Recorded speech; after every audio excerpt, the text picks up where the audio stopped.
Hey, this is Jason Aaron, writer of all these comics you see in front of you, and you're watching Splash Pages.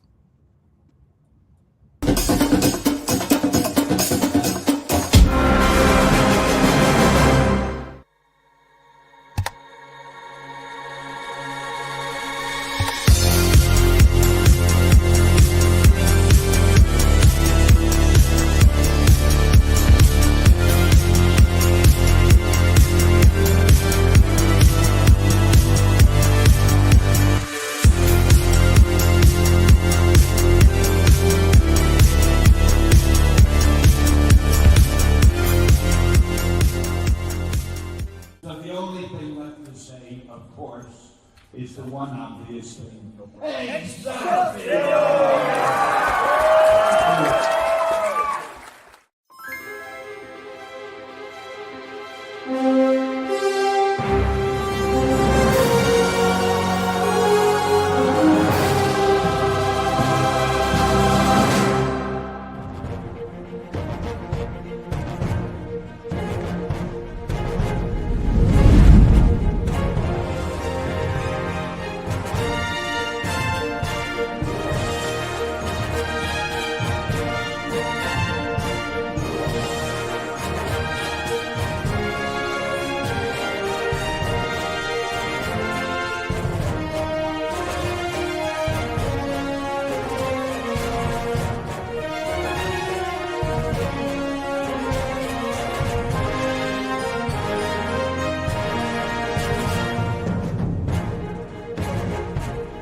What's wrong with him?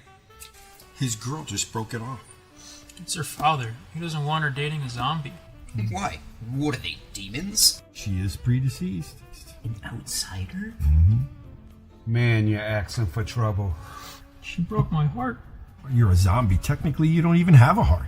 After all of the great cinema that we brought to the world, and we still get no respect. I don't know why he doesn't like me. I'm responsible. A full-time job. You work at a haunted house in October. I'm trying to be healthy. She's a vegan, so...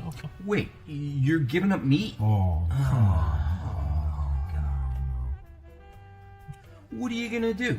Attack a farmer's market to try to impress her? Now, if he was a vampire, he'd have a much better chance with the dead. Yeah, those pretty bastards. I didn't think this would be that hard.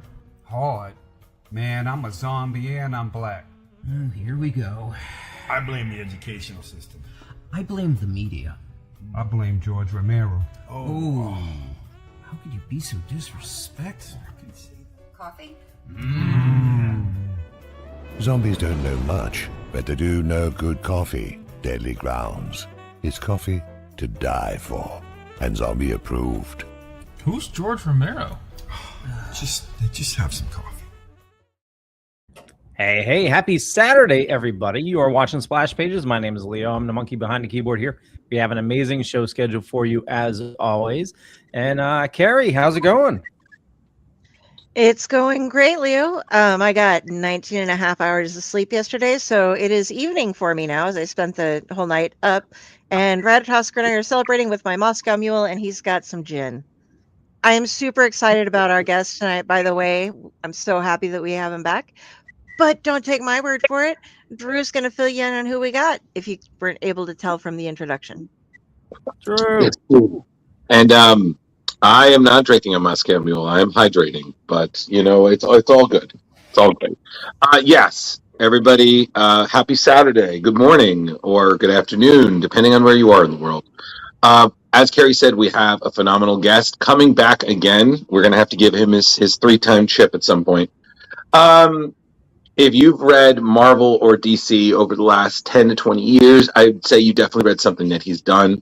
We've talked to him about Thor, about the Punisher, about Wolverine. Oh my God, there's so much. Right now, he's killing it. on Absolute Superman. He just finished the first arc of his extremely successful Bug Wars. We also got a chance to read his amazing X-Men, Scalped, his extremely intense personal story, The Other Side. But don't take my word for it. He's right here. So let's have him tell you about it. Everybody, the one, the only, it's still cold, but he made it here on time, Jason Aaron.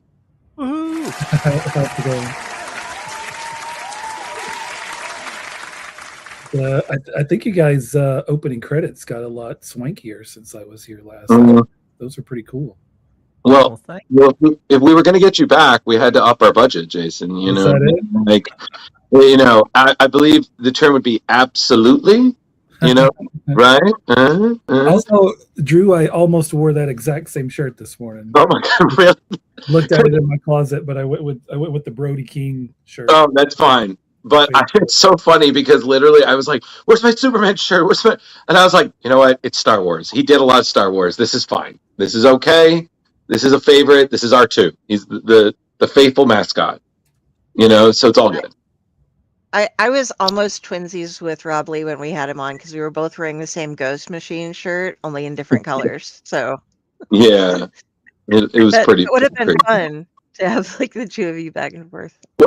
And then, well, I'll represent the Superman today. You know? Yeah, of course. Thanks, Jimmy Olsen. I mean Timmy. I'm sorry, Timmy Olsen. Right? Yeah, but I mean, it's so crazy thinking about how much you've been doing since we last had you on. I mean, Carrie could back me up on this, but it was already midway into Absolute Superman. You were just starting Bug Wars, and where you are right now, you just had Superman duking it out with Absolute Hawkman, and you just did. It was like the Spider, with like it was the special, right? It was the one shot, right? With, yeah, the Spyder Wytch special, yeah. Yeah, which was awesome, absolutely amazing, hinting at a lot of great things for that. I mean, how has that been? I mean, Absolute Superman has been, you know, still selling really well, and then on top of it, from when I read you and the great Muhammad Asrar, who we had on the show last year, you guys crushed it. The sales were awesome for Bug Wars, and my God, it was so good. Good, thanks. That too. Thanks. We'll talk about that. Don't Yeah, worry. yeah. It's, you know, I think the last couple of years for me has been fun, where I'm getting to bounce around and do a lot of different stuff. You know, I've worked for kind of. I've spread myself across most of comics at this point over the last years. You know, right now I'm also doing Thundarr the Barbarian for Dynamite. It's my first time working for them. First time ever getting a Thundarr the Barbarian comic, which is pretty cool. So, but yeah, the Absolute stuff has been particularly special. Just the response to that across the board, I think, has been beyond what anybody expected. I think any of us involved in the books, anybody at DC, retailers, like, it's sort of blown everybody's minds. And you know, I mean, I this is not my first rodeo. I've been doing this. I've been writing comics full time for about 21 years now. I've done big initiatives. I've been a part of big books that have sold crazy numbers. Never been a part of anything like what's happening with the Absolute stuff. And I think doing conventions over the course of last year and meeting so many Absolute fans, so many people who these are their first comics. These are the first comics they've ever read, or these Absolute books. And so every time I have somebody come up to my table and say that, you know, it's like meeting a unicorn, right? It's like, you're the people we've wanted to believe were possible. And we're always talking about, how do we get new readers into the stores? Well, these books have done it, you know. Like, I'll leave it to somebody else to figure out why. Like, what about Absolute Batman or any of these books appealed to people who haven't been reading comics? Somebody else can figure that out. I just know they're there. Like, they're in the shops. They're coming back week after week. They're buying these books. I think the challenge to us and the responsibility we bear now is, let's keep them there.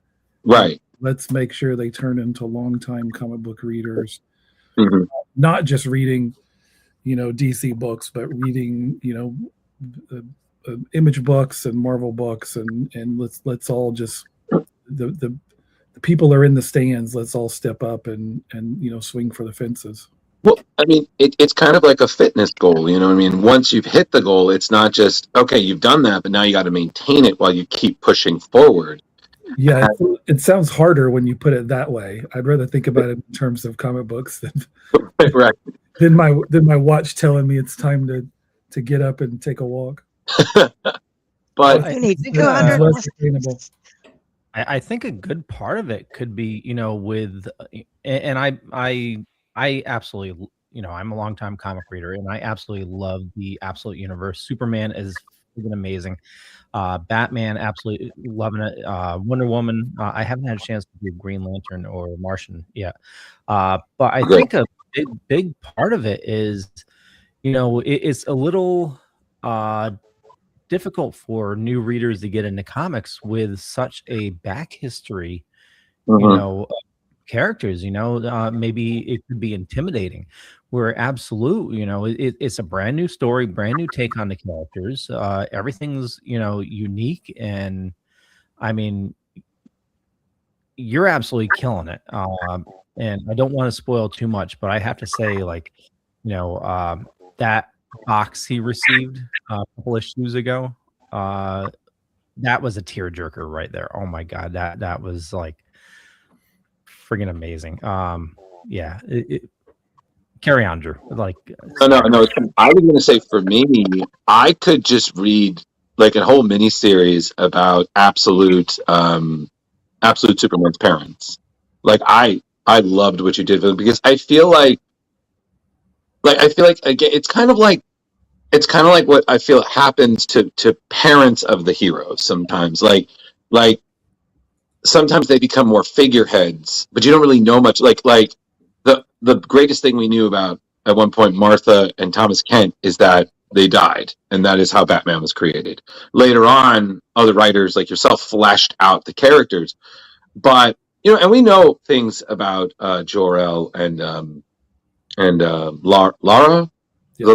right? Lara, L. But like, just what you did, it was like, I think my favorite part was when she just goes in to save Jor, and she's just got the big gun. And I was like, this is the most badass, like, rescue mission ever. Which the way you did that, you just empathize so much more. So when they're gone, there's that connection. They're like, oh my God, I was rooting for them. Like, you knew Krypton is doomed. It's like a fixed point. But all we knew previously was, Krypton was doomed. They send Kal-El. But your version, you really saw it all, and you're like, oh my God, like, you really feel the loss with him. And I just think you did that so well, man. Good, thanks. Yeah, that's definitely what we were going for. I mean, I loved writing that Krypton stuff. Part of me felt like I could have done that for 12 issues. Like, I could have kicked to the explosion of Krypton down the road to issue 12 and just stayed there and developed more of his relationships there and his roots before we rip them all out. But the good thing is that we can always go back there. We'll continue to go back. I'll probably do that in a bigger way at some point. Do an arc that kind of takes us back to Krypton in a big way at some point. But yeah, that was my favorite stuff. Favorite part of that first arc was all that Krypton stuff. So I mean, when it got to issue 5, I think, where the planet blew up, I felt really sad about it, which I figured was good. Like, I figured it was good to be leaving Krypton when I felt like, no, I want to stay, because that's how I want the readers to feel. Yeah, absolutely. And then we previously this month had on your Action Comics collaborator, John Timms, who's just great, and he had just such great things to say about working on the Bizarro story. I mean, that scope was insane. I mean, what you and him did in 3 issues, just a world of Bizarros to Bizarro Joker, and just all that, man. I was like, just reading that, I was like, is this like his first story? Am I confused? Like, this is really freaking good. Thanks. Yeah.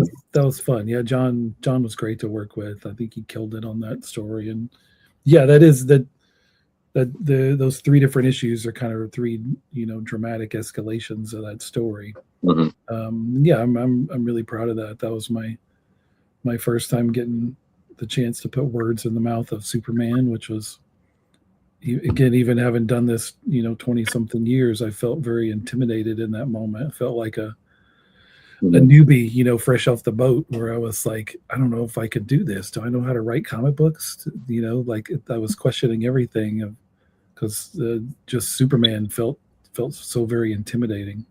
So of course, as I've said, I did what anybody should do in that situation, and I called Mark Waid to get a pep talk. He came through for me. That was one of the things that I was going to say, is that Mark Waid has to be very proud of you, because you're showing all of the anger and hurt and total frustration that this Superman has, but you still kept to the line where he stands for hope and he doesn't cross the line of killing people.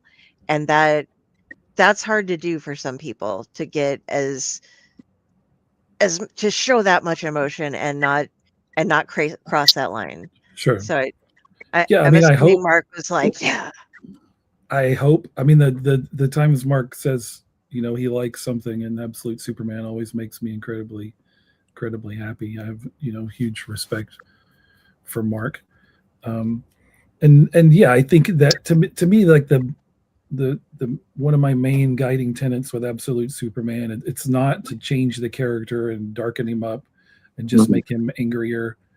But it is to make everything harder for him and more difficult and more challenging. And I think that's the thing people trip over sometimes when they're writing kind of main universe Superman, is how do you challenge this guy? What do you throw against him? And he's so, no one is more confident and self-assured than Superman, right? This guy is not that. Like, he is still questioning everything. He's still figuring stuff out. And that's one of the benefits of doing the Absolute stories, is we're starting over. We're starting from scratch. And I remember that the last Batman movie, the Matt Reeves Batman movie, one of my favorite moments in that was that little moment where Batman was standing on the roof of a building. He's about to jump off, and he pauses for a second because he's like, oh my God, I'm about to jump off a building. He hasn't done that enough times that it's like second nature to him, right? And that little moment of that pause, I was like, oh man, you never see that, you never see Batman have those little, that sort of moment of doubt of like, should I be doing this? And I'd like that kind of stuff. I think when I did the Jane Foster stuff in Thor, I got to do that for the first time. Where I'm writing a character she's Thor, and this is day one of her being Thor, and she has no idea what she's doing, and we get to watch her figure it out, and parts that are really fun for her and that she enjoys, and the parts that are a struggle, and the parts that she learns from. And so the chance to do that with the biggest characters in comics, and Superman, one of the biggest characters in the history of imaginary characters, is a cool opportunity. So I don't want to drive past any of that. I want to see this kid struggle. This kid is not self-assured and not the confident Superman that we're used to. He is absolutely still trying to put all the pieces together. Right. But that doesn't take away from the fact that he is still Superman, I think, in the ways that we feel are important. To me, if anything, it makes that even more powerful. Those moments when we're reminded, like, this guy is still Superman. He still stands for the things we want him to stand for. Right. His path to get there is a little darker and a little more treacherous, and it's more crooked and not as straight as maybe the older version of him will be, but he's still the hero we want him to be. Well, I think that's a really, sorry, Drew. And I know we have some questions about Absolute Superman that we needed to get into from our fans, but I think that's a great way for the character to shine even more. It is dark and everything around them, and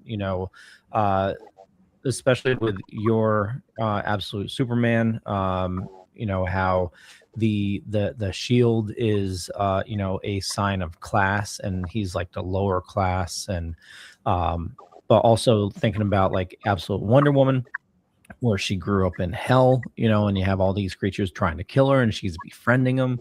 And then same thing with Absolute Batman, like, as dark as that is, him growing up with even additional struggles, just making him so much stronger. But Superman is just, you hit it on the nail on the head, where everything's dark around him, and he still is that symbol of hope, but more for like the lower class, and the people, rather than yeah. I forgot where I was going with that, but Yeah. anyway. I was going to say, maybe I can piggyback on that just for a minute, Leo. Yeah.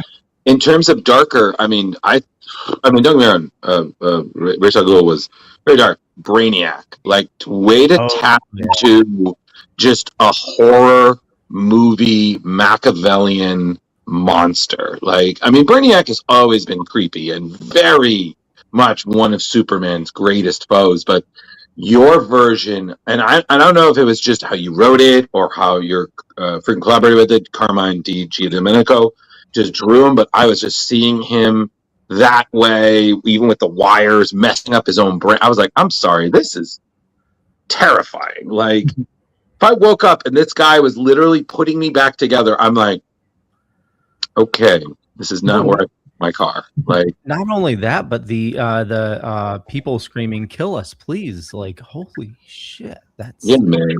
Like, but yeah, that first you get that glimpse of him in issue 1 from behind. We don't see his face. You see the bottled cities, which a classic hallmark of Brainiac. But yeah, there's screams coming from him. Right. So they're not. He doesn't just collect them and put them on a shelf. He's like doing horrific experiments to these different cities. Yeah. And that shot is kind of meant. It's meant to, in my mind, it sort of echoed the shot of Ted Levine, Buffalo Bill, in Silence of the Lambs. I think the first time you see him, where he's sitting at the sewing machine, just naked, sitting in that chair from behind. That's kind of, so that's telling you right away of like, this guy's more, leaning more in the direction of a serial killer than a classic kind of Superman villain we're used to. And really, I love writing Brainiac. Without giving any spoilers, I will tell you, his worst is yet to come. Like, the worst things we're going to see him do, you haven't even seen yet. So strap in. It only gets worse. Oh no! Oh no! I just got a chill right down there. So while I'm recovering, Carrie, you said we had questions from the audience. Yes. I'm first going to answer the questions for the people who are live, and then we have 2 questions from Reddit as well, as far as Absolute Superman goes. First, we have here, are we going to get Absolute Mxyzptlk? I don't know if I said that right. I don't know if I thought I spelled it right. And or an Absolute Zod. Well, I think those are both great questions. Those are both top tier, in my mind, top tier Superman villains. I've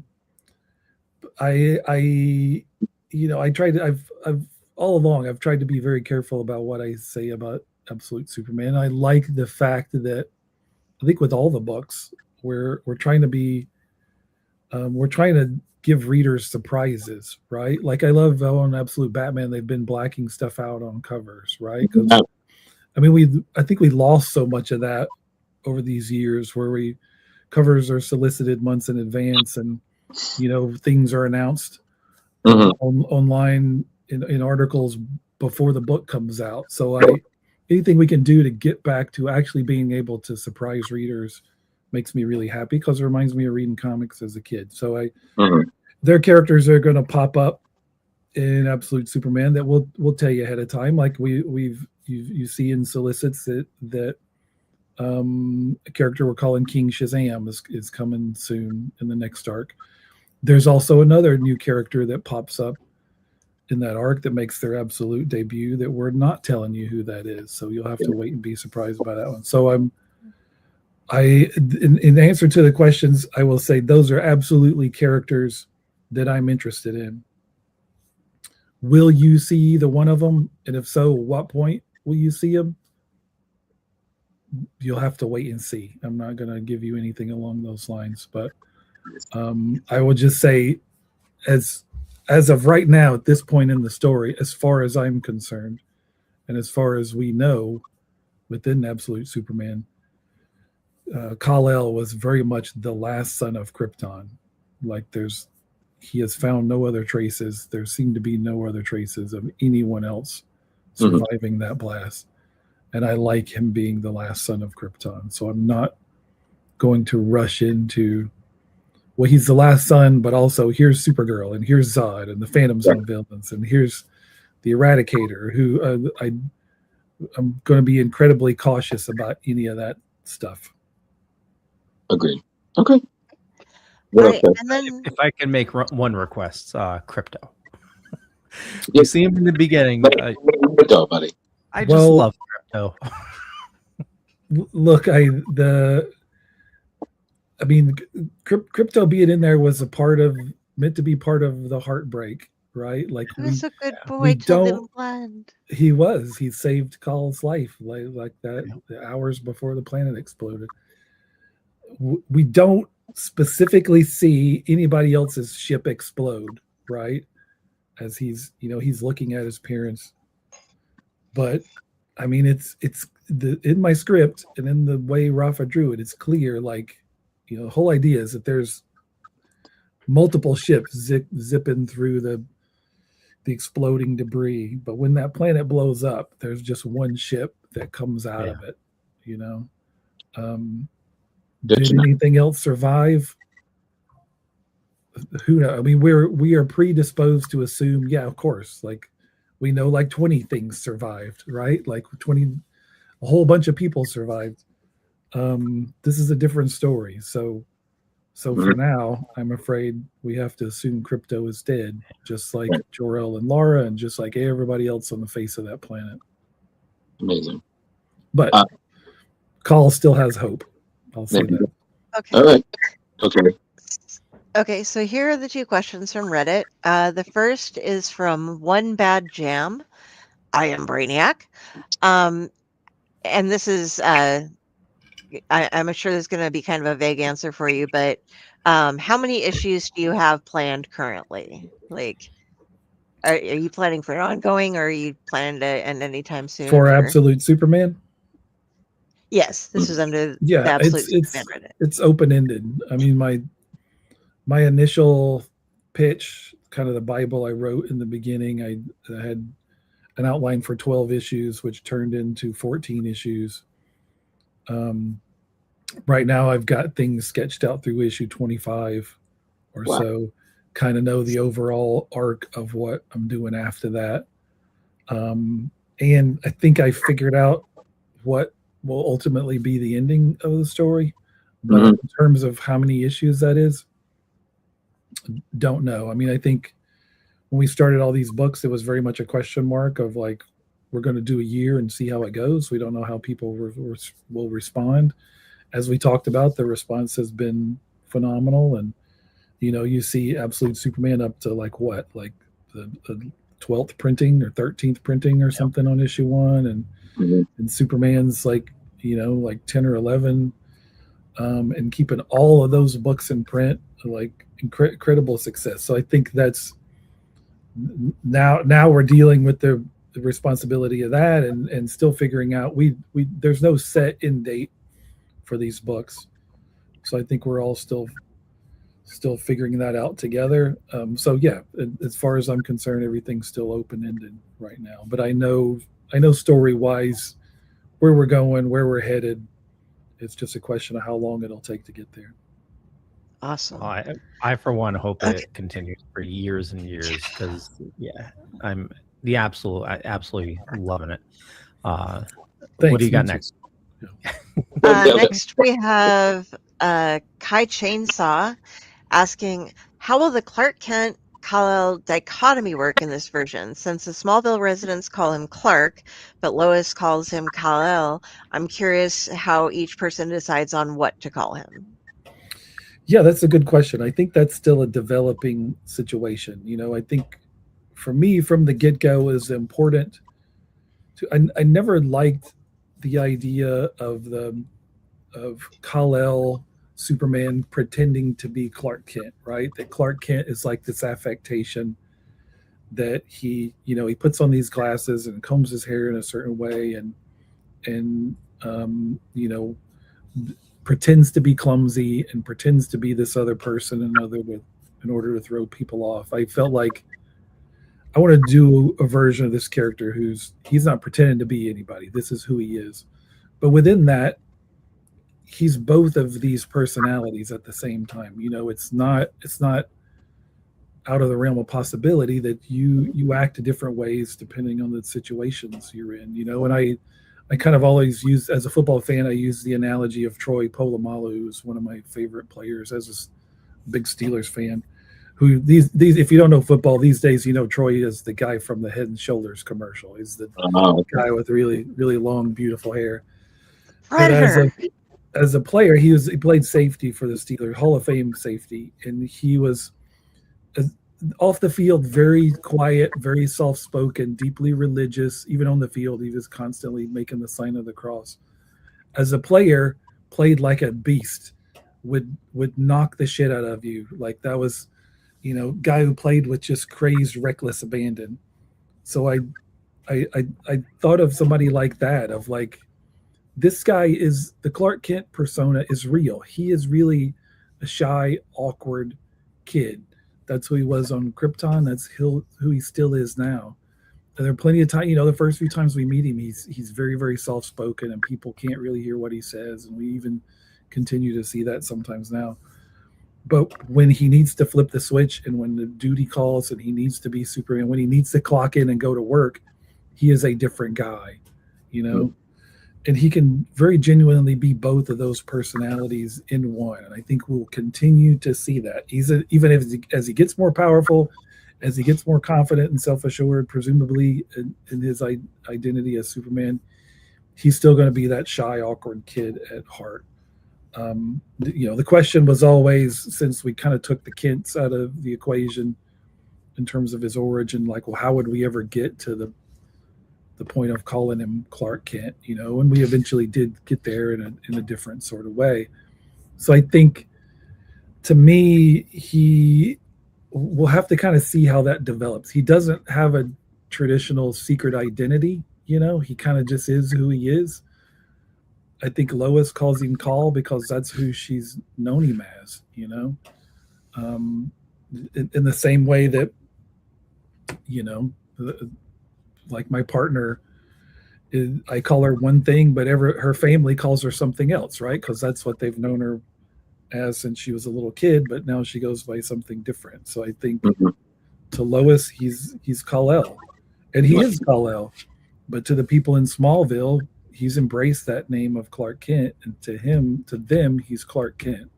Right. He will continue to be both of those. I think Lois could call him Clark if she wanted to, but she didn't know it. She's never known him as Clark. She knows Kal. Right. So I like that. I like the idea of he embraces both of those identities. He took him a long time to try to find any sort of earthly identity, to feel welcome or invited, or to feel like he had a home, to feel like he had any roots on Earth. That name represents all that. That name, and then taking over the Kent farm, being welcomed into Smallville. So, but he also doesn't want to let go of who he was before that. That he is Kal-El of Krypton, and he kind of carries that legacy. So, sorry, that's a long-winded answer to say. No, it's great. But it's important. It's an important piece that I don't. Hopefully, all that comes across in the book, and will continue to be developed as we go. Well, but actually, it's that was a different sort of dynamic than what we've seen before.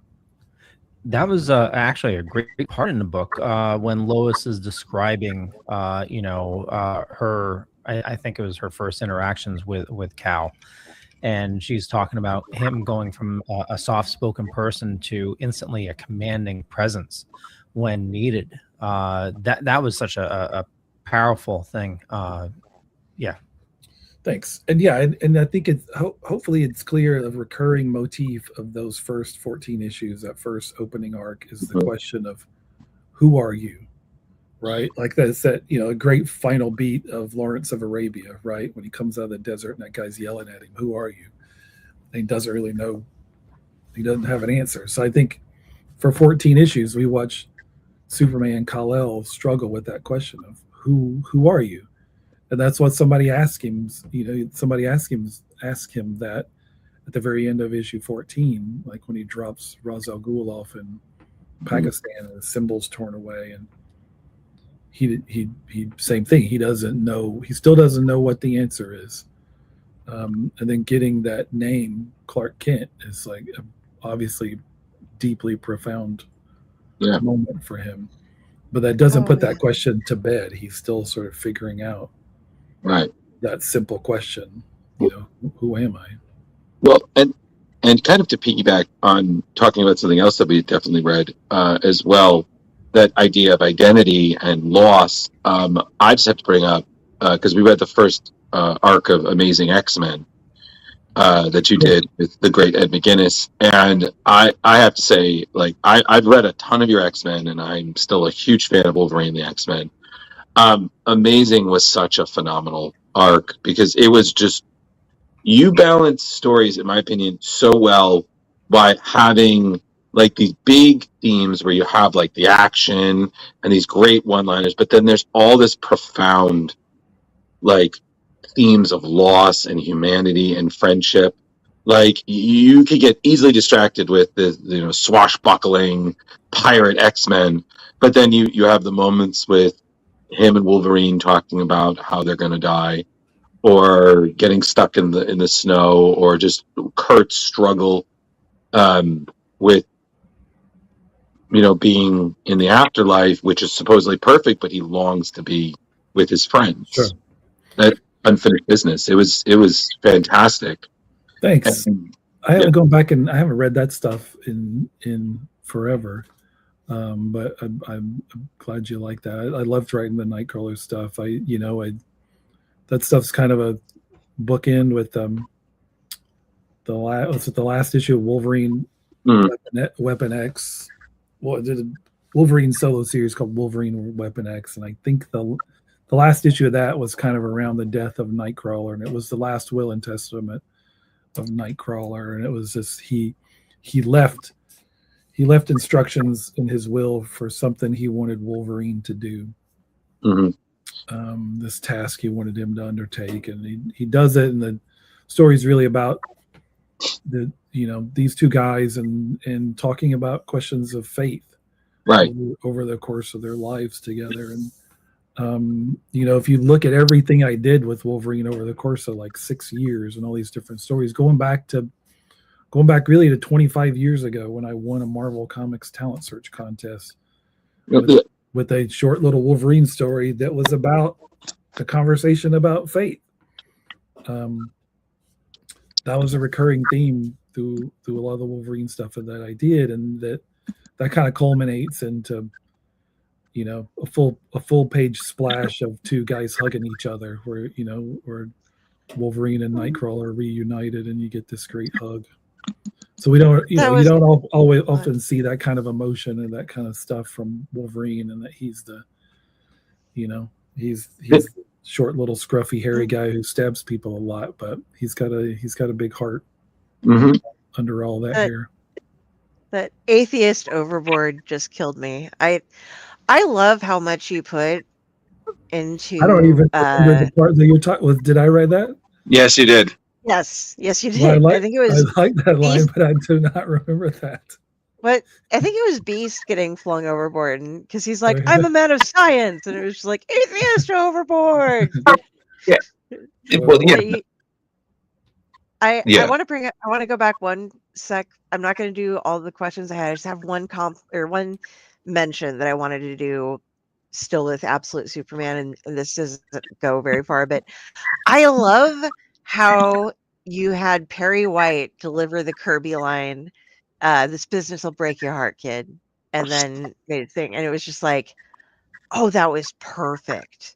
Having the guy who's leaving the old sect turn that over to Lois and just be like, oh. So I very much appreciate that you did that. So thank you. Well, thanks.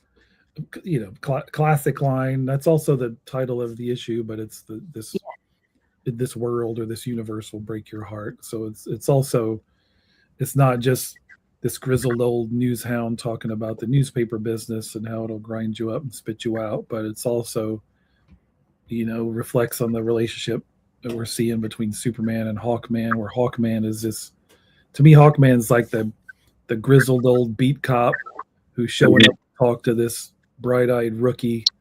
This rookie who comes in and thinks he's going to save the world, and this cop is, walked this beat for a long time. He's sold out some, that he takes bribes to look the other way when he needs to look the other way, but still feels like when he goes to bed at night, he's a good cop and he's doing what he can. He's just smart about it. The dumb people don't last; they get killed.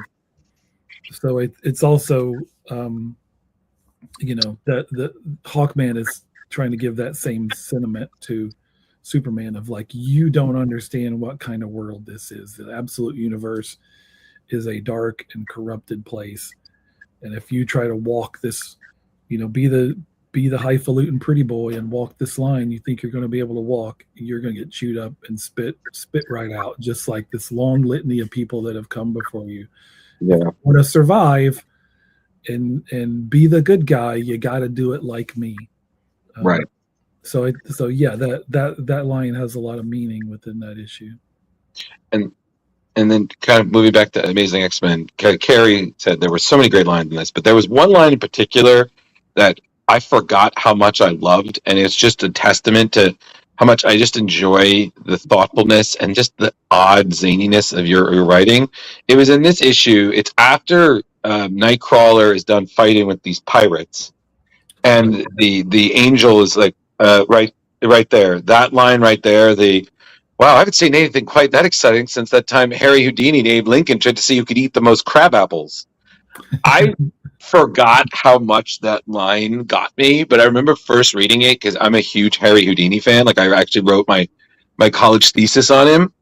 So just that idea of him and Abraham Lincoln just in some sort of contest, and that being the level of excitement, I was like, I'm done. I was like, how does you wouldn't even like. It was more of a, how do those kind of lines come to you? Because your Wolverine and the X-Men were full of similar kind of just great quotable lines. And I was just so much, I was like, I don't know what the hell these damn kids are going to say, but I'm here. I'm here for it. I have no memory of writing that line. I completely have forgotten that. But I mean, I think anytime I write a reference to a character eating a lot of something, I'm thinking of Cool Hand Luke. Cool Hand Luke, one of the greatest movies ever made. And, the scene, I love everything about that movie. There are multiple parts of that movie I think about a lot in relation to different stuff. But, the scene where he eats however many eggs it is he eats is such a great scene. So I feel like I've made references to that. Probably came from Cool Hand Luke. There you go. It's very Ron Swanson-y of you. Just give me all the bacon and eggs you have. No, I thought you said big a lot. I'm going to give me all the bacon and eggs. Yes, exactly. Leo, you said you had a question? Actually, we have a backlog of them. Yeah, I know. And we do have a question about Bug Wars in the chat. But let's quickly head on over to Scalped. So Jar Jar on our team, unfortunately he couldn't make it today, but he wanted to know how much research went into portraying life on a reservation. Yeah, quite a bit. I mean, I think it wasn't something I started day one from working on Scalped. I think I was already very interested in, kind of grew up very interested in the history of the Plains Indians, and then I think as I got older, I became very interested in the more modern day history, like the story of the American Indian movement and the stuff that happened on Pine Ridge and Rosebud in the 70s, the Leonard Peltier story. Leonard Peltier for a while was down the street in Leavenworth. So that was kind of already something I was very interested in and kind of been reading about, and learned a lot more stuff over the course of working on Scalped. There's a 2-issue story in there. I won't tell you which character it focuses on because it's kind of spoiler if you haven't read the book, but we deal with the idea of two spirits and the kind of history of different gender roles and gender identities within Native American tribes, and how a lot of that was sort of stamped out when Westerners came over and kind of violently imposed their Christian ideals. So I didn't really know much about the history of Two Spirits until I started working on Scalped. So there's some stuff I learned about as we went. This is just kind of an ongoing thing, and then it became learned a lot from people that I talked to because of the book. People who wrote in who Native American who were fans of the book and learned stuff. So yeah, it was an ongoing research / learning experience. He follows that up. Did you feel any pressure tackling that subject matter, and what did you learn working with R.M. Guéra? Yeah, I mean, did I feel pressured? No, I mean, I think it's it's like the boldness of youth, the ignorance of youth. Like at the time, you don't think anybody's going to read anything that you do, and I still feel like I kind of cling to that, rightly or wrongly, where I don't think about how anyone else is going to respond to anything. It's very much a personal experience for me writing. That's the only way I know how to do it, and certainly to do it well, as I have to write for myself. So rightly or wrongly, I kind of never feel that because I just don't have the first clue how anybody else is what they're gonna think about this, if they're gonna like it or hate it.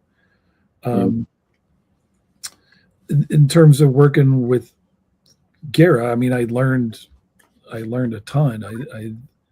The Scalped #1 was the third comic script I'd ever written. That I had written the first 2 issues of The Other Side before I wrote Scalped #1. So I had no idea what I was doing. Certainly in terms of doing an ongoing series. And I think that first arc of Scalped is kind of me and Guéra in the womb together, trying to figure stuff out. And then I think by the second arc, we start to put the pieces together. So I think you can see us learning, develop. I mean, Guéra was a savvy veteran comic book artist when he started on Scalped. He had done tons of stuff for years in Europe. Hadn't really done anything here. But I think he and I figured out how to work together. And now, I've worked with him probably more than I've worked with any other artist in comics over the course of my career. We've done a lot of stuff together, and we have a very different kind of relationship than I think I have with most any other artist. But we kind of figured that out as we went. So I think I learned just how to structure a page and how to structure action scenes from Guéra, and I learned to drill down on the emotions of the scene. Guéra wants me to tell him, he doesn't need me to tell him what this guy's prison cell looks like or what's in it. He wants me to tell him, what is this guy feeling when he's sitting there on his bed at night? What does he feel that he's not saying? Just give me he wants all the emotional content of the scene, which I think I still do a lot, even if it's not going to be, that emotion's not necessarily going to be able to be readily obvious in this scene. It's still important, I think, for me to know what that is and what this character's feeling, and to put that in the script. So I think I learned tremendous amount working with Guéra. He's incredible. Amazing.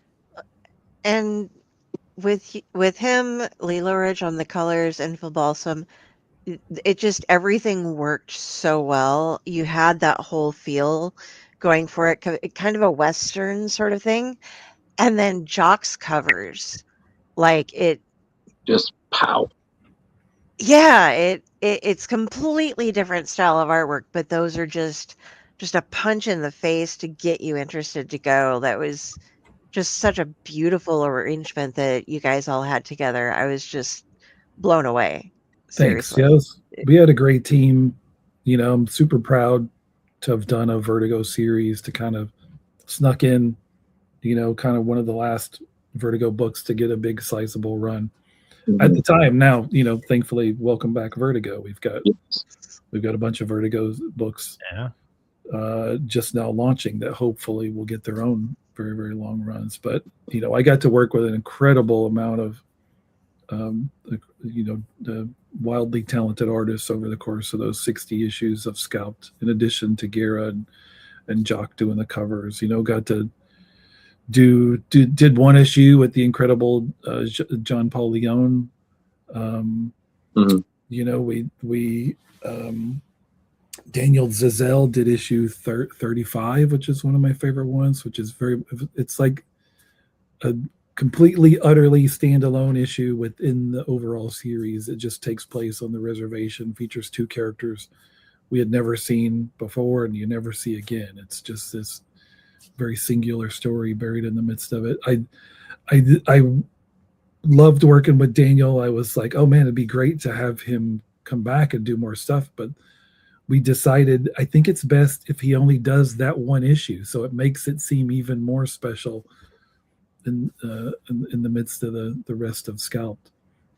We got on the issue 50. I remember we got one page by Tim Truman, which was really special to me. I'm a huge Timothy Truman fan, and I was loved. We actually, when the issue came out, and I think all the trades since then, there was supposed to be something written on the hood of the Jeep in his page, but it got left out by mistake. And I remember that when we were putting the omnibus together, and it finally got put back in there. So if you want to read Scalped, or if you've never read it, or if you have read it before, you pick up those 2 omnibuses, omnibi. I never know what to call plural versions of an omnibus, but pick those up. I made sure these are the definitive versions. Okay. Corrected any little bits like that had been bugging me for years. Didn't go back and George Lucas special edition anything. There's no Greedo shooting first. Right. No McClunky. Didn't want to change, even though as I reread it and I was like, well, I think I would have done that dialogue differently if I was doing it now, but didn't want to clean up anything, just fix some of the broken things. So this is, and all my titles and everything are in there, because I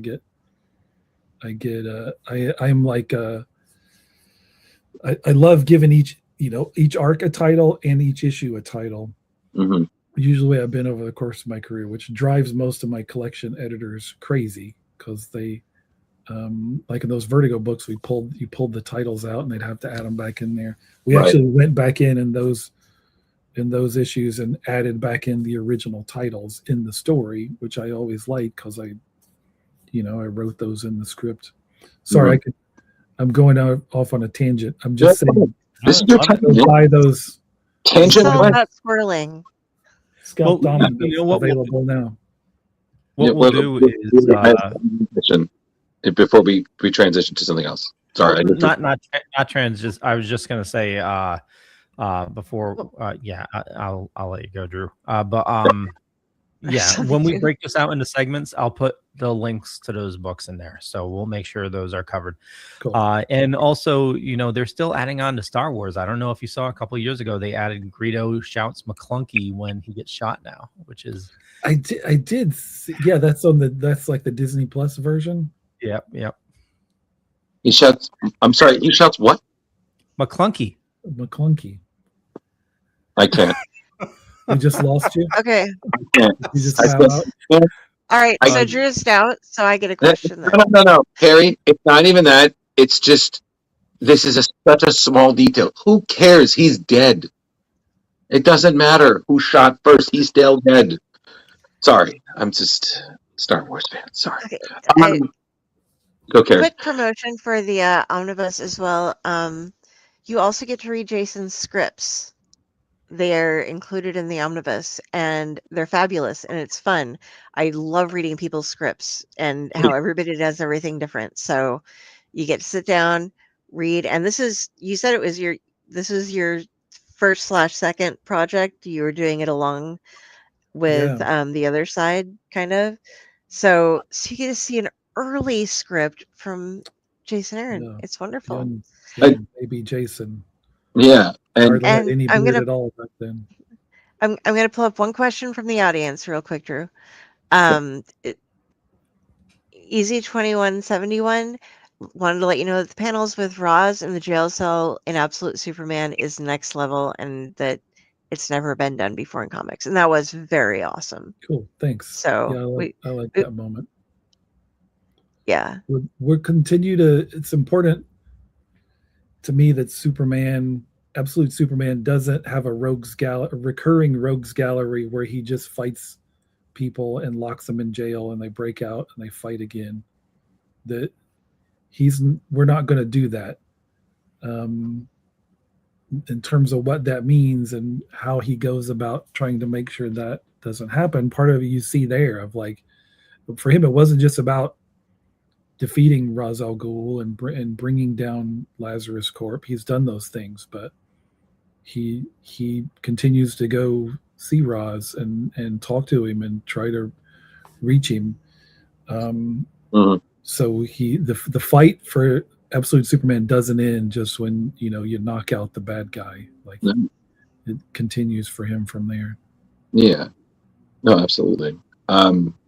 Yeah, Leo, you can go next. My question we can just skip. Yeah. So are you sure? You seemed desperate to ask it. No. It was. You know what? It wasn't desperate. It was just in terms of the story for Scalped, which I thought was just such a phenomenal story at a time where, it's really nice to see the diversity of stories, especially representation. And I just wanted to know, like, in the time since it's been published or not, has any fans and conventions who happen to be Native American come up to you and given their thoughts, given praise, anything like that? I mean, heck, have you even seen people cosplay from it? I can't remember if I've seen Scalped cosplay. I've got like a couple of custom made Scalped action figures that fans have given me over the years. Oh wow. Yeah, I mean I've met I think it was more like when the book was coming out, when we were doing, I met a lot of Native American fans of the book. So to me the response was pretty overwhelmingly positive in terms of from the Native American community. And the experience of going through Warner Brothers and WGN shot a pilot for Scalped back, I forget what year that was, 2016, 17, somewhere around in there. Which had an absolute incredible. It didn't get picked up, and fortunately, you'll probably never be able to see it. Wow. Best part of it was incredible cast. Gil Birmingham, Zon McLarnon, Lily Gladstone. Wow. It was like sort of the A-list cast of kind of modern day Native American actors. Zon McLarnon in particular was really incredible as a catcher. So that experience was really cool. To get to be a part of that too. Sure. Well, was a pilot filmed? They did, yeah, they did film it, but it was kind of literally as they were filming it, WGN was basically saying they were getting out of the original programming business, so it seemed kind of doomed from the start. So yeah, it didn't get picked up. That would have been great, but there's still a chance. Yeah, there could be a pilot floating around out there. We'll have to do some digging. Well, hey, do you remember when the leaked Deadpool came out, and then suddenly here we are, 3 movies later? So who knows? Right. All right. I don't even have a copy I could leak. I don't have it. I know. It's not available to me anymore either. It can be a real surprise then when it happens, right? You'd be like, oh, wow, okay, cool. Like, I don't even have a copy of this. All right, Leo, you said you had some questions? Well, I do, but also want to make sure we get Jar Jar's in here as well. You killed me with this, sir. I'm sorry. She was late. I apologize. No. You're my first TMNT, so I want you to know that. Oh, cool. And I'm just like, oh my god. Yeah, it's pretty intense. Well, what was great is it was those turtles. One at a time, everyone.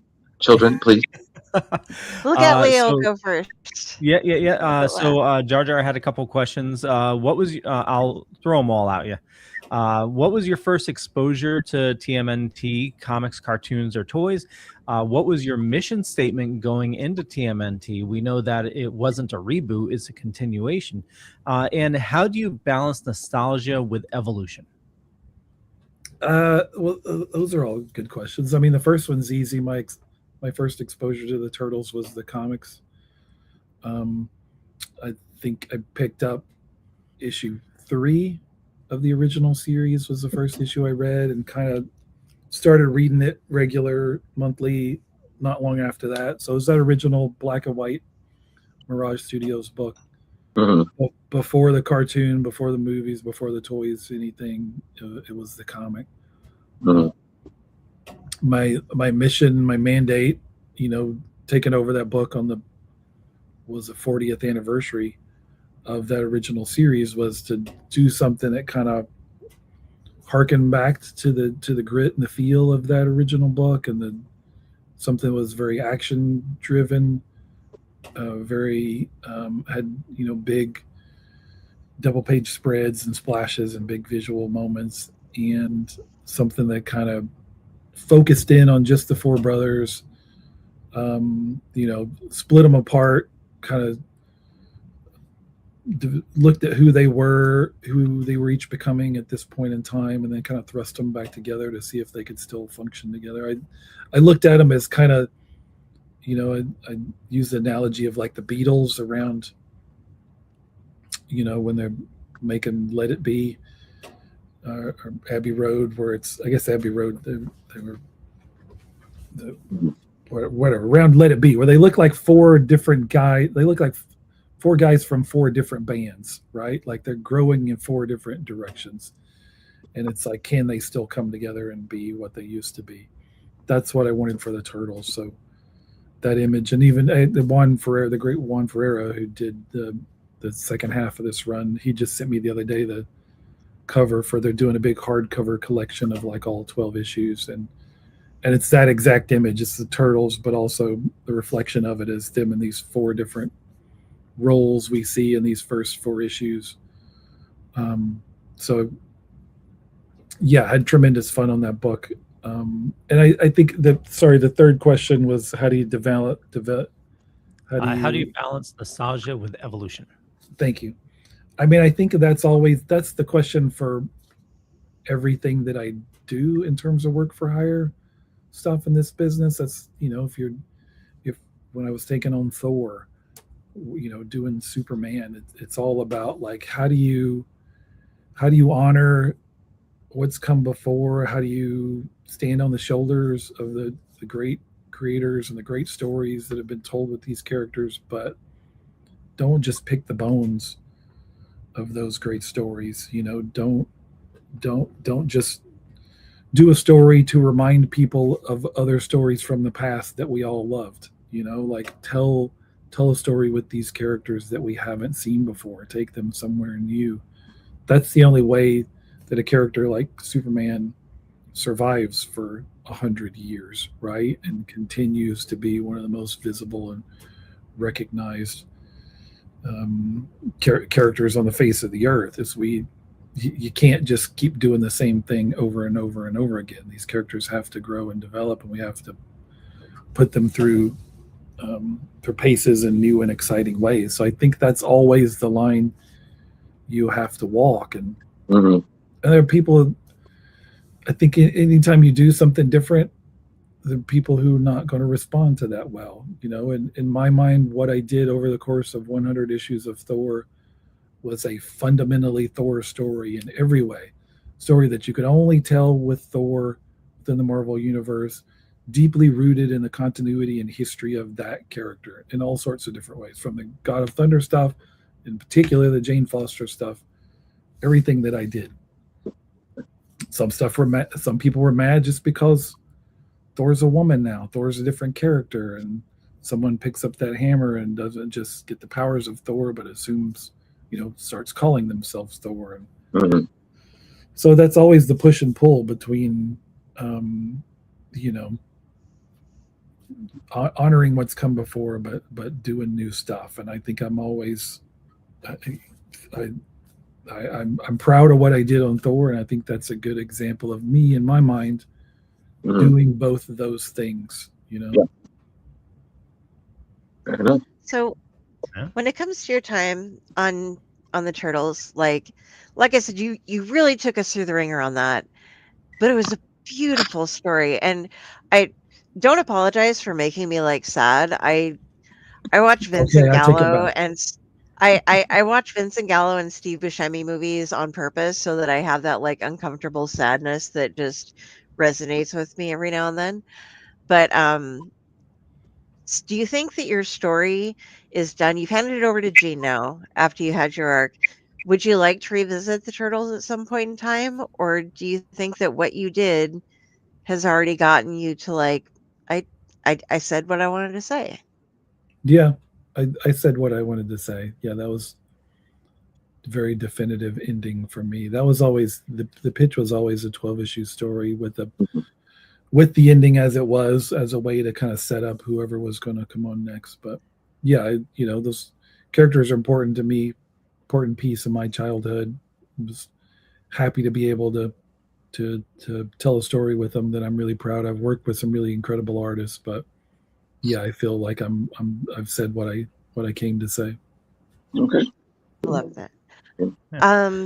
And we've had a question for a little bit here as far as when is Bug Wars coming back? People are we're all excited. Good question. Thank you. This summer. So probably late this summer you'll get book 2. We just did got one right here. We just did the Spyder Wytch special, which came out last month. It's like a big meaty. It's like 60 pages of story. Is that right? Yeah, 50 pages of story plus back matter. And that's kind of your bridge between book 1 and book 2. So book 1's available in trade paperback right now. Pretty huge, meaty trade paperback because we put all the back matter right here. Yeah. This special you need to go grab in the comic book store because this won't be collected in the collection for book. We're going to save this. We'll do kind of different bug sect specials. There's different kind of sects, tribes of the mites. There's the beetle riders and the spider witches and the ant imperium and the maggot monks. So we'll do kind of between the various bigger arcs, we'll do a special that focuses on one of those different bug sects. So ultimately we'll collect those together. But for now, if you want to read the Spyder Wytch special, go to a comic book store. Okay, good to know. Did not know that. It's amazing, by the way, folks. You kind of might get a little squicky if you're arachnophobic, but it's worth getting past the squick. So, well, I like to say it's the book for you if you love bugs or you hate them. Yep, accurate. Thank you. Speak to you. I must really love your story because I kept itching the entire issue. I'm like, what? Okay. Sure. I learned a lot from Bug Wars, like that there are certain beetles that are worth like thousands of dollars for collectors of it's crazy. Like I want to go back in time and run a beetle farm. Yeah, that is true. Yeah, if you would, another thing, if you're a Bug Wars fan, you can track down we put out an ashcan of issue 1 at New York Comic Con a couple years ago, and there's a preview of the first issue before it came out. So technically, it's the first appearance of Bug Wars. But there's also a prose story in the back of that I wrote that I did not put in issue 1, did not include in the Bug Wars trade paperback. You can only read it if you go track down that ashcan, and it's a story about a couple of guys who decide to go into the Slaymaker backyard to try to grab some expensive beetles, and you can guess how it goes from there. Yeah, I literally heard like a voice in Carrie's head just sound like challenge accepted. Like I have my notes up right now, so I'm filling out my right. Leo, you said that you had a question or two to ask before. So I just wanted, just real quickly, I know it just came out, but Thundarr, and I apologize for being a little tongue-tied because, I'm a huge fan of yours, Jason, and it's like you and Mark Waid. I hold you guys in such high regard that I lose it. But with we're Thundarr, both from Alabama. We're the only two comic book writers who were born in Alabama. Weird. I think it's that could be. We'll go with that. It's because he loves Superman and he feels that you guys just get it. Yep, exactly. Superman is like down to my core, but don't want to spoil anything about Thundarr. I know it just came out, so definitely, go to your LCS to pick it up. But we're seeing I want to say, it's kind of Gen X kind of storylines coming out. You have Thundarr. We also had recently Herculoids, Johnny Quest, the whole Hanna-Barbera storylines. How did this come about? And were you a Thundarr fan growing up? Yeah, that was my favorite cartoon when I was a kid.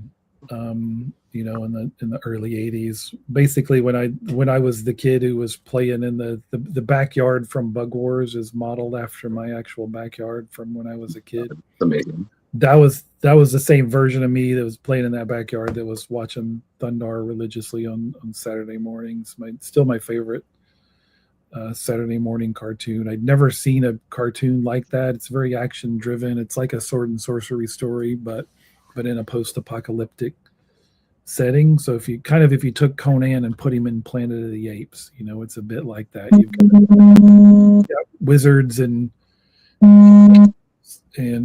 evil sorcerers, but also like mutants and vestiges of human society from 2,000 years ago.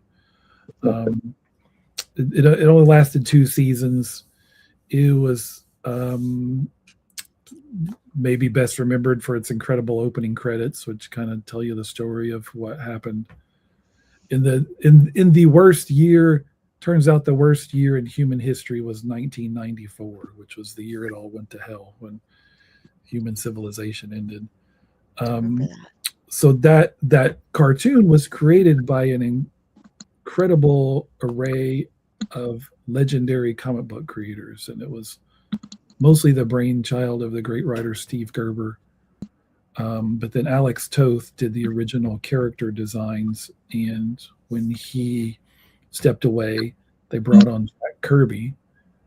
Kirby did a lot of the villain designs, and you watch the show, like some of the characters look like they stepped straight out of, Kirby's Asgard or, the Fourth World. Mm-hmm. But despite that incredible lineup of comic book talent, Thundarr has never existed in comic book form until now. Right. So this is me doing, as I started to work on this, my pitch changed a little bit. My idea for it changed a little bit. And I found myself feeling very precious about it. And that first issue is pretty much an episode of Thundarr the Barbarian from 1982. I found I couldn't stretch it too far from that. I didn't want to do a dark, radical, take on Thundarr. I wanted to do Thundarr. So it's kind of like another episode of the show. Things get bigger and bigger from there, and we sort of dive into Thundarr's origin for the first time. We go back in time to 1994, which was the day of the Great Cataclysm, and sort of give Thundarr and Ariel and Ukla, the biggest challenge they've ever faced before, as kind of all their enemies team up against them. We do push things in terms of the level of violence beyond what they were allowed to do in 1980 Saturday morning, and we certainly develop, I think, a deeper emotional content. But to me, this is very much like my love letter to that original show and the effect it had on me as a kid.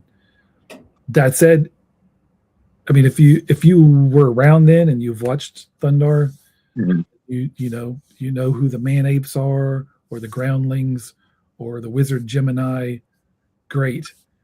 If you have no idea what I'm talking about and you weren't even born in 1982, it doesn't matter. Like if I'm doing my job properly, everything you need to enjoy this comic should be on the pages of the comic itself. You don't need to go watch the 2 seasons of Thundarr before you pick this up. If you wanted to, great. I encourage you to do so, but you should also be able to understand what this is and enjoy it, enjoy the ride just as much as somebody like me who was lying there on the carpet as a child with my bowl of Fruity Pebbles and enjoying the adventures of Thundarr the Barbarian. I was right there with you. Not physically, but Honestly, Jason, I mean, that kid who was playing Thundarr in the Bug Wars backyard must be so proud of you right now. I hope so. I hope so. I mean, I'm doing what that kid wanted to do. Like, I mean, it was at that point in time that to me, really, like, as I look back at it now, like that backyard, that time of my life was like my origin story. Like all the things that were going to become incredibly important to me in terms of media I was going to fall in love with. I was falling in love with at that point in time. I was running around that backyard, making up stories in my head, whacking trees with a stick and pretending I was on a fantasy adventure, setting up my, Star Wars toys and my G.I. Joes and He-Man. And so I think I fell in love with storytelling in that yard. And, little did I know eventually someday I'd get to play with the Star Wars characters for real and write comics with them and get to write Superman and Thor and all these characters. So yeah, I never give up on your dream, even if it seems ridiculous. And for me, growing up in Piney Woods, Alabama, the idea of writing comic books seemed pretty far-fetched. And it took me a while, and it wasn't all easy along the way, but absolutely worth it, to get where I got. See, the thing that you keep bringing up to Alabama, and I just keep imagining, because again, like you said, I didn't know Mark Waid is also from there. So my brain just imagines, like, is it possible there was a time and space where both of you, at some various point in your life, were also in the same space and you didn't realize it? I don't think so. I don't believe so. I mean, Mark didn't spend his whole childhood there. He moved around quite a bit. Okay. No, we haven't had. I don't know that we've had that specific discussion, but yeah, we'll ask him. We'll try to figure. Yeah, it out. just imagining, young, just staring, maybe teenager, like Mark Waid just happened to be at the same convenience store, just right each other. I would just be like, he grabs that issue of Action Comics that I wanted to get. There you go, yeah, and then just curses you, red-headed, ginger, bespeckled man. I too will write Action Comics one day. Just the seed planted. I don't know. It's always funny, The first time I remember meeting Mark was as a fan. And he was, he had done Impulse, which was set in in Manchester, fictional town of Manchester, Alabama, which was kind of like a version of Birmingham. It was like a city. But at the time, I was living with my parents in Manchester, Alabama, which is like a speck on the road. Like, it's not even really a town; it's a community. That's where, my folks still live in Jasper, Alabama. But so the first time I met Mark, just as a fan, getting him to sign some books, I was like, "Oh, have you ever met anybody who's actually from Manchester, Alabama?" I'm pretty sure I'm the only one who's ever read Impulse. Amazing. And Impulse is so good. Him and Humberto Ramos did such a great job with that book, and then the other collaborators he worked on. So nice. I know. I apologize, Jason. Speaking of Bug Wars, I grew up on a small family farm, and it's been abandoned for a little bit of time, and it was actually infested with snakes at one point. I need to Great setting pop for a off. Bug Wars story. Awesome. Exactly. We actually were showing the house today, so I do need to pop on off. If you have time to stay, I know Carrie and Drew would love to continue to talk with you. Yes. Totally. I got a few more. Yeah, got a few more minutes. Yeah, Leo, please, if you come back, I want to hear stories about how you become the Snake King. Yeah. This- Last time I went there wasn't any snake skins, but I'd imagine there's going to probably be some large spiders in there. So Are you going to be dual wielding axes again? Because that is so badass. yeah. He does. You tell the story, Carrie. Jason, you're giggling. He has like 6 foot black snakes that are like, he's like holding them up and like hatches one into the thing and then like cuts up the snake. Yeah, they Leo's were a barbarian. He's a low key. They were rather pictures. large. Yeah, they were rather large. Some about 6 feet, but there was one that was going up the wall. It was very hot and it was flying all over the place. But I had 2 axes. I had one that I pulled off, used it to pull off the wall, and then the other to dispatch of it. Keep in mind, these are snakes in the house. It's like if it's outside, I wouldn't kill it, but it's in the house. In the house is fair game. So, yeah, fun time. Anyway, make sure you put all this. Make sure you put all this on the disclosure before you sell the house. Oh, totally. Yeah. You got to Pictures hear of the you with the story 2 sometime about the flaming nests. I No, made him come on guys. into us. I had him come on to my other network and I'll let you guys go. tell stories. Okay, love you, Leo. Good luck. But, yeah, thank you again, buddy. Best wishes in the Snake War. Thank you. Sure, come join us. You're there. Come on, John. All right, so we want to get into, if we can, the other side. And first, I was reading your interview and I was so amazed because it was your cousin Gustav or Gus Hasford wrote The Short Timers, which turned into Full Metal Alchemist or Full Metal Alchemist. Sorry, we had a Wow, I wish. we had an anime girl on the other night. No, Full Metal Jacket. Full Metal, right? Yeah, and so when you were writing this, and I know that he died rather young, but you had you were friends with his friends. Did you get a lot of your source material and stuff from your cousin and his friends, as far as what it was like in Vietnam and such? Yeah. Well, Gus wrote 2 Vietnam War books. He wrote The Short Timers, and he wrote a sequel called The Phantom Blooper, which kind of continued the story of Private Joker, and he gets taken hostage at Khe Sanh as a prisoner of war, and so we get kind of a view of the Viet Cong that really intrigued me. And then I think I had this kind of period of my life where I was very much learning more about Gus and kind of trying to compile other things he'd written and interviews and articles about him, and kind of created a website about my cousin. And yeah, as a part of that, I met some of his friends and fellow combat correspondents from Vietnam and got to go to the reunion a couple of times. Mm-hmm. And one of those guys was Dale Dye, who you'd recognize as, for so many years, he was kind of the preeminent Hollywood technical advisor. He's the guy running the boot camp, for Saving Private Ryan and Platoon and so many of the great war movies. And he's in a lot of them too.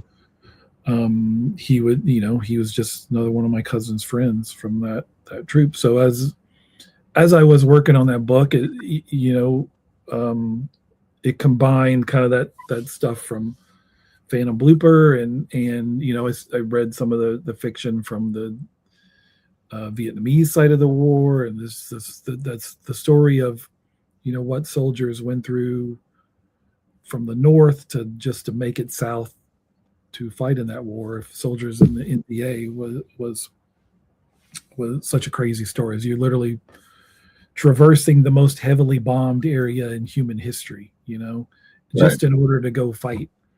So I wanted to do something that combined those two stories, and it was surreal story. It's kind of partly a horror story. So yeah, as I was working on that, I could, I would email Dale Dye and ask him questions. So like me, this dumb kid that they kind of adopted, just as Gus's little cousin. I got to directly email the preeminent war advisor in Hollywood history and ask him questions about stuff. And I knew, like, hanging out with those guys was a great experience. I mean, I usually just sat there and didn't say anything and listened to them tell stories. But I knew they would, and they gave me some stories that I used in the book too. I knew they would have no problem telling me if I fucked something up. They would be quick to tell me if I got something wrong or they felt I did something that didn't reflect well on the war and those guys and what they'd been through. And Gus wrote a lot about the cliches and tropes of Vietnam War stories. Right. So I did that very much for them, for memory of Gus and for those guys, and knew, like, well, if I screw this up, I will hear about it. I will hear about it directly. But they seem to enjoy what I did, and those guys have always been incredibly gracious to me. They loved Gus. Gus could be a giant pain in the ass and was a difficult person at times to be friends with, but he was one of them. And those dudes, to see the bond that they share when it's a group of people who you put them in a room together, they don't have a lot in common. Right. In fact, they have a lot that makes them not like each other, but the bond that they share from that time they spent together when they were 18, 19, 20 years old, in 1968, 1969, has been enough to keep them together the entire rest of their lives. So it was a really amazing experience to get to hang out with them. Yeah, I mean, just reading it. Babies. Yeah, I think reading this. The emaciated children is what they look like in their photos. But yeah, sorry. No, you're good. You're good. I just like just reading it. It's just like, I'm not gonna say it was a little hard for me to read, and not just because like, oh, I'm reading it online. It was just so heavy, and just you had to really digest, and it was so real. Like, because like you said, I feel a lot of what we think, like people like us who are children of people who lived through those times. We think of it as, oh, this is history, so we draw what we consider our impression of it on, what we saw in film and television. But just reading what you wrote, I was like, no, this is real. And then I love the perspective. Like you saw two different sides of literally the same coin. And that perspective, those realities, and especially, just the understanding of the difference of experience between, you had this American soldier and then you had this soldier who, again, both of them are both drafted to fight, similar but different.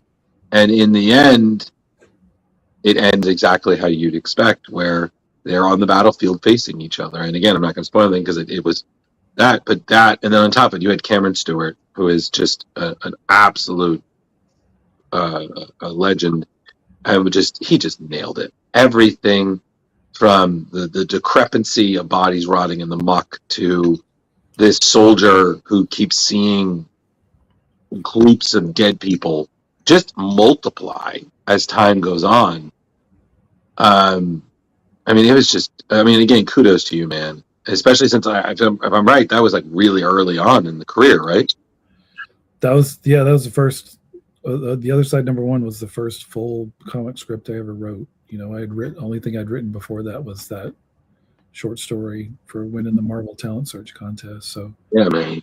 The Other Side, in particular, that first issue was definitely, even now, 20 something years later, that's the hardest I've ever worked on one script in my life, and that script, I haven't looked at it in forever, but if you read that one, it probably looks more like one of Alan Moore's Watchmen scripts. Like, it's very dense. Right. Tons of reference images. Like, I had a whole file of images as reference. So worked my butt off on that script a long time, because that was one I shopped around all over the place before finally getting in the door at Vertigo, and kind of that got me Scalped, and Scalped kind of got me a comic book career. So that's one of the most important books I've ever done. Is probably still to this day the lowest selling comic I've ever done, but of profound importance to me personally, of course, and then my career overall.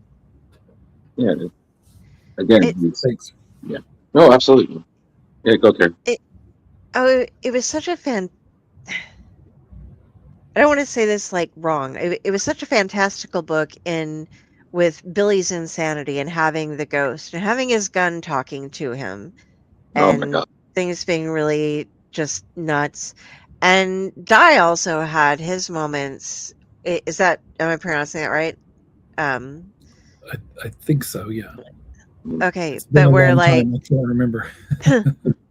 where he was like, some of the enemy stuff was like a dragon and things that were coming up in front of him, and he was envisioning the war through his mythology, whereas Billy was going through it just kind of nuts. But it was an ongoing horror movie, Carrie. Yeah, and it was just like this constant thing, and everybody's just like, even the pastors were just like, don't talk about this shit. You aren't getting sent home. Just don't freak anybody else out. Just whatever. But I love the one thing you did, and it's the way you started it. You grounded it. You gave us a date, and you mentioned that all on the same day as what's going on, Gilligan's Island aired its last episode. Jimi Hendrix was performing in Stockholm. The Braves beat the Phillies, and then Private John J. Faulkner died. And you continued throughout the series, like we're getting sucked up into the war and pulled into the war and pulled into the war. And the war was going on in such a very small part of the world that you added in these moments of like pass through letters from the families or whatnot of like, Jane Fonda and what this person's saying about the war and how people are rebelling against the Americans who were there and how horrible of a comeback everybody had. What was it that made it, if you went on purpose, what events and people did you choose to like tie into it? Was there any was it the more controversial stuff, the people talking more about the war, or did you just kind of grab things to ground us a little bit? If I'm making sense in that question, as far as what you chose for what you threw out there that was non-war related. I think it was just about sort of grounding it and setting it the moment in time. I remember the opening page, the beats of that opening page, like you're talking about. I may not remember all the other parts that you mean, because I haven't gone back and I don't go back and read my old stuff too much. Okay. But yeah, I think it was just about. I've always liked those kind of stories. I think I did it some in Hellblazer too, where it's like, this moment is happening here in the midst of all this other stuff. Tell me what else is going on to kind of set the scene, and some of it was just to emphasize, like, this guy dying the way he did in Vietnam was, of course, profoundly important to him and profoundly important to his family, but in the grand scheme of things was just forgotten, was lost in the shuffle, and he ultimately just becomes, a name on that wall and on the mall in DC. But I would just say, yeah, a lot of the surreal, the horror, the influence of the horror stuff, and that kind of came from Gus's short timers, and that One Short Timers is really funny. It's a very funny book, and most of the stories those guys tell about their time in Vietnam are funny stories. Sometimes they'll tell ones that'll make you cry, but mostly they're funny. And then, Short Timers is very surreal too. So it's one example is I remember, there's the beat in Full Metal Jacket when Joker tells Private Cowboy, Lawrence talks to his rifle, right? It's the first sign that Private Pyle's starting to lose his shit. He's talking to his rifle. Well, there's a moment in the book where Joker, at night when they're in their bunks, Joker hears Pyle talking to Charlene, his rifle, and Joker swears right before he goes to sleep he hears Charlene talk back. So just that sense of oh shit, maybe he's starting to lose his mind, right? Too. So I liked that idea. And in Gus's original versions of the Short Timers in Vietnam, the soldiers turned into werewolves, literally turned into werewolves. And he took that stuff out. So I think I always remembered that too. So I liked the idea of pushing it in a more surreal horror direction and having like you said, the rifle actually talk back. And using all the different surreal imagery and it kind of came from Gus. And I will also say, we were talking about Scalped earlier. If you go, I don't remember what issue it was, but there's an issue with, I think it's a flashback to where a Lincoln Red Crow flashback where he's in a bar somewhere. The other guy sitting at the bar is Private Everett from the other side. Oh, he's got his name tag. He's wearing his fatigues with his name on it. So that's the only bit of an other side epilogue that you get is Everett sitting at the bar trying to drink away the horrors of what he's been through and deal with his trauma. Mm-hmm. He obviously didn't shake it off. No. It is such a mirror, and it extends beyond everybody thinks they're fighting for a good reason, and their people fucking hate them or spit on them or treat them like trash. And on the one side, I don't want to give spoilers. I mean, it's been out for a really long time, so I think I can bring up one of these things. So other people might not too. Well, this I don't think is a huge spoiler, but because everybody knows in the war, if you know anything about it, everything that came down, there's when the flyers come down and the one person, and there's just what is communism? Because they don't know. And it was just just shut up and go fight. Get ready to fight. It's not important. And it's but why? And why are these people? So I love the mirror on both sides, and sadly it had to go one way or another, but I think in the end everybody loses on this one, which is the way it should be. But I think, Carrie, that's also a credit to Jason's stories. We've seen that it's kind of like in horror movies, you can defeat the evil, but there is a cost. You are not the same person, and you've seen that with a lot of the stories you read there, like Superman, he did his thing, he beat Ra's, but certain things were lost as a result. Nightcrawler, he defeated the evil and saved heaven, but there was a personal cost he had to pay. Even this guy, he made it home, but did he really? Was home the same? And I think that is a lesson that I feel like people maybe take for granted because they just think, oh, we can just do whatever. Fine. There now, I was no, there's always no matter how long it takes, there is a bill that will come due, and you have to pay it. Yeah, so. I think that is a theme I've explored many times across many books. I think you see that at the end of Scalped. That was a main driving point of my run on Doctor Strange, is just the cost of what Strange does for a living, cost of dealing with magic, and he has to pay that himself or balance it out. The way it's paid. I think you see that with Thor. You saw that with Ghost Rider. I think I'm definitely attracted to those kind of stories of of, if you're going to walk this beat, it's going to cost you. You can't do these kind of things and skate through, freely. Like and you may enjoy it along the way. I think Jane Foster enjoys being Thor, even though it's killing her, and Doctor Strange enjoys being Sorcerer Supreme, even though it makes it's shortening his life and maybe endangering his immortal soul, making his existence miserable in some ways. But yeah, clearly I like that idea as a driving force for the kind of characters I gravitate towards. Yeah, absolutely.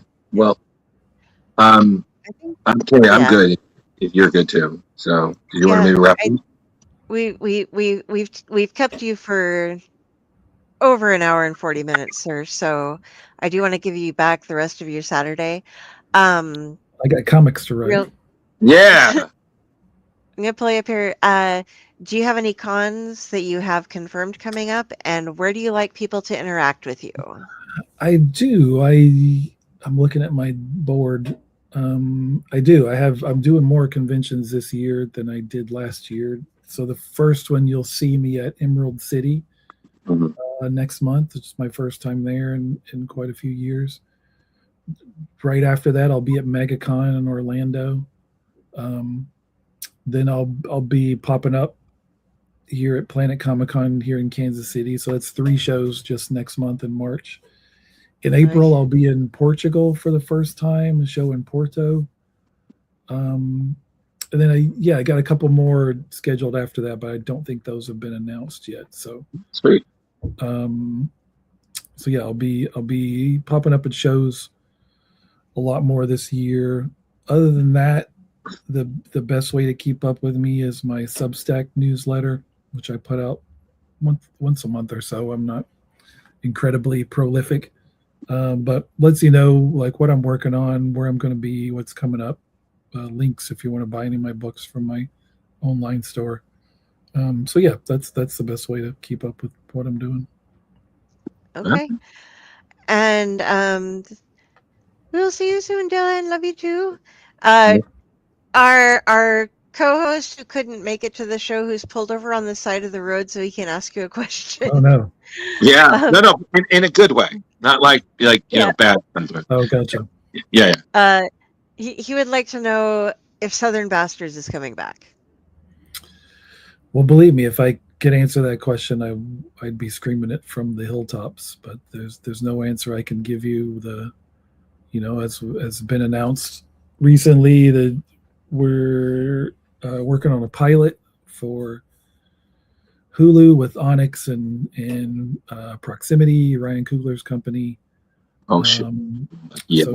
So that's been working on that for a while. Pilot scripts by Bill Dubuque, who created Ozark. So that's nothing I can reveal about that other than those we're still moving forward on that and excited to see that come together and then see where we go from there. Absolutely. All right. Okay. Did you want to sign up yourself? Yeah. If you guys want to reach me, look up Carrie Sanders on Facebook. If you see a judgmental crow, that is me, and I am judging you.